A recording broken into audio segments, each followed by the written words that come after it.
Pozvali ma na takú besedu s deckami ohľadom takého zdravšieho života a vlastne boja v rámci nejakej prednášky boja proti drogám, aby tie decká vlastne si uvedomili, že je podstatné sa venovať úplne iným veciam ako takýmto nezmyslom. Tak som veľmi rada prišla im porozprávať o tom, ako sa dá všeličo dosiahnuť a ako je dobré mať niečo, čo má človek rád, aby sa tomu venoval a aby ho potom nelákali veci, ktoré naozaj sú veľmi zlé do života.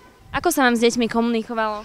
Deti boli skvelé, úplne boli skvelé, boli hrozne milé a veľmi fandili a pýtali sa všeličo. Bola som milo prekvapená, lebo niekedy človek si myslí, že tie decká budú také, že sa budú tak hanbiť a že budú také nejaké nekomunikatívne, ale ja sa snažím tiež im ukázať, že som obyčajný človek a rozprávať sa s nimi tak, ako to má byť a oni sa potom rozprávajú so mnou naspäť takisto. Dobre, ako často vy navštívite Michalovce ako vaše rodné mesto? Veľmi často. Musím povedať, že ja som prišla z New Yorku niekedy koncom augusta, už som tu asi 4. alebo 5. krát za jeden mesiac. Čo je fakt veľa. Ja som proste už asi urobila za tento mesiac asi 10 000 kilometrov autom a z toho bolo asi 5 000 ohľadom cesty do Michaloviec a naspäť. Lebo mám tu rodinku, môj brácho má 2 malé detičky, ktoré mne dobíjajú baterky. Takže ja si prídem domov dobiť baterky, ale nie vždy sa vlastne ukazujem v meste. Ja keď prídem domov, ja si vážim, že mám čas stráviť ho s rodinou a preto vážne nesedím niekde v kaviarniach, ale niekedy áno, veľmi často alebo rada sa stretnem s mojimi bývalými spolužiakmi. A to ma tak vždycky tiež tak poteší, že sa stretnem so starými kamarátmi, s ktorými som vyrástla a chodila do školy. A keď už ste tak v meste, tak poznávajú vás Michalovčania alebo nejaké reakcie ľudí? A reakcie sa mi niekedy prihovorí, alebo vidím na nich, že sa usmejú, ale ja to tak nevnímam. Ja si tých ľudí nevšímam, že či ma ľudia spoznávajú alebo nespoznávajú. Pre mňa to vôbec nie je dôležité. Pre mňa je naozaj dôležité, keď treba zrobím nejakú hudbičku a vidím tú reakciu, že mi niekto napíše, že sa mu to páči, alebo že to nejaké rádio zahrá.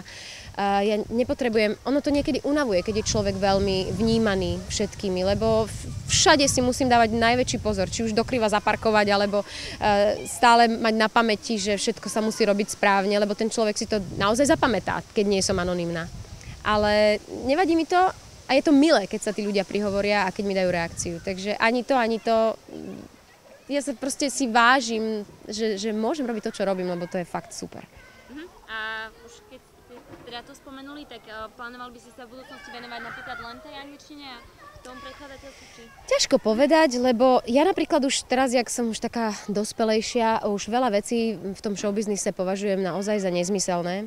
A nie som asi celkom povahou v tom, že by som dokázala sa úplne prispôsobovať tým potrebám médií a tomu všetkému. Ja nie som ten typ, ktorý dokáže živiť bulvár, nemám na to povahu.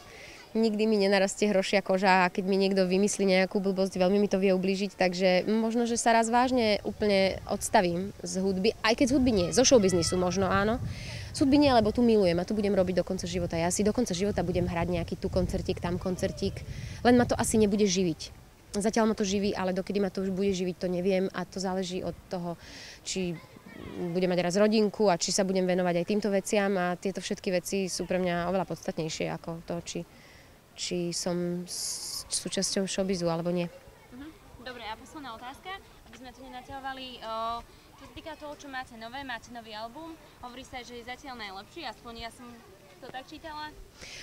Sú skvelé kritiky, čo ma veľmi teší, ale samozrejme už dnes dostať hudbu k ľuďom je veľmi ťažké a vlastne všetko je to skôr o takej tej propagácii a je toho veľa, je tu veľká konkurencia, čiže to, že teraz je veľa nových tvári z tých všetkých súťaží hudobných a tak ďalej, je oveľa ťažšie tých ľudí upovedomiť, že aha, my sme tu tiež, ale to je v poriadku, pretože ja si vážim, že tí ľudia sú so mnou stále, už je to 10 rokov, už sú to 4 albumy, je to kopa aj ocenení, aj vlastne tých reakcií tých ľudí, tak ja mám veľkú radosť.